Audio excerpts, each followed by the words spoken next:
Buonasera a tutti e bentornati a Liberamente, variazioni e scorribande qui su Radio Libertà.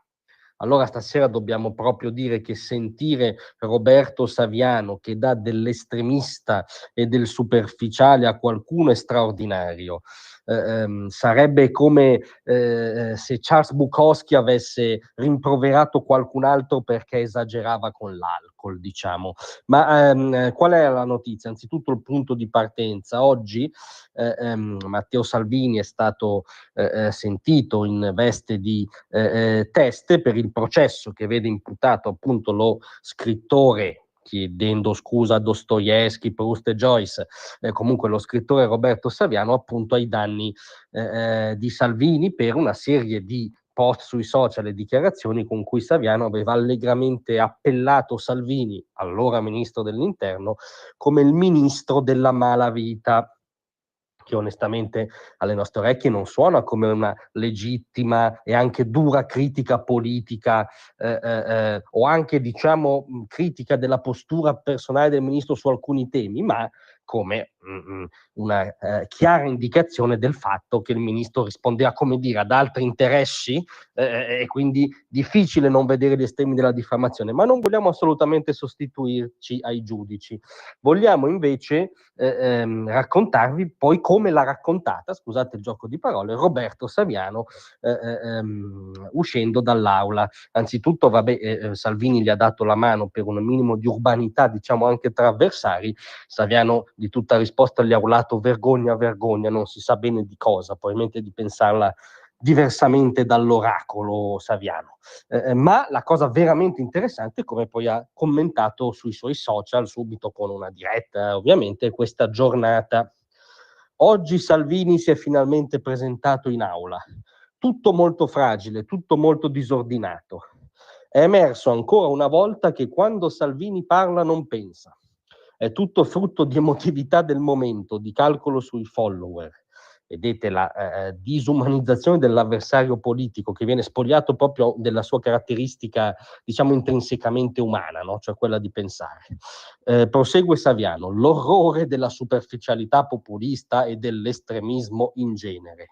Roberto Saviano dà qualcuno dell'estremista populista e del superficiale. Roberto Saviano che solo per citare le prime cose che ci sono venute in mente pochi mesi fa ha profetizzato che Elon Musk sarebbe caduto nel sangue. La fine di Elon Musk sarà una fine violenta, scrisse Saviano sui suoi social. Pagherà la tirannide della sua prassi insieme al suo sodale Trump non potranno che portare a una caduta violenta. Il loro epilogo politico sarà probabilmente nel sangue. È costui che dà lezioni, no, di moderazione e di savoir-faire linguistico e concettuale che dà qualcun altro dell'estremista. Uno che diceva che l'epilogo politico del Presidente degli Stati Uniti e di uno dei più grandi imprenditori visionari della contemporaneità sarà nel sangue, cadranno per mano di coloro che hanno esaltato, scriveva sempre Saviano. Con una, come dire, una serie di esternazioni che ci riesce difficile dipingere come uno sfoggio di moderatismo, ecco, diciamo, mettiamola così. Se vogliamo poi stare alla superficialità, tra le mille altre cose, in passato Saviano commentò era allora da poco scoppiata la guerra russo-ucraina come una questione, diciamo, di regolamento di conti tra la mafia russa e la mafia ucraina, a proposito di superficialità e di autoreferenzialità, per cui si leggono tutti gli accadimenti del mondo con le proprie ossessioni ombelicali.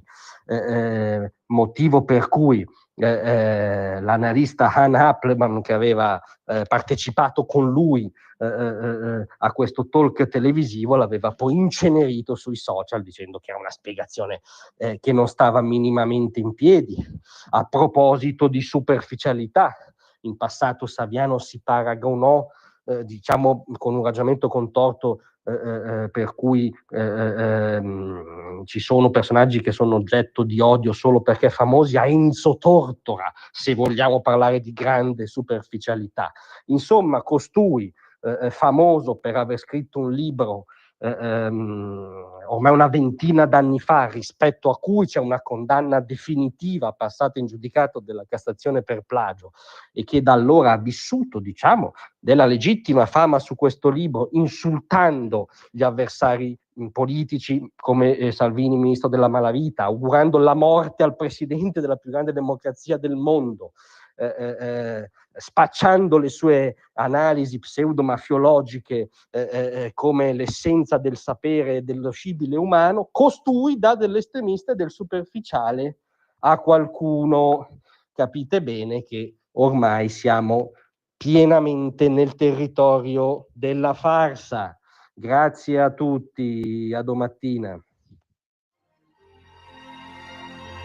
Tra un manifesto e lo specchio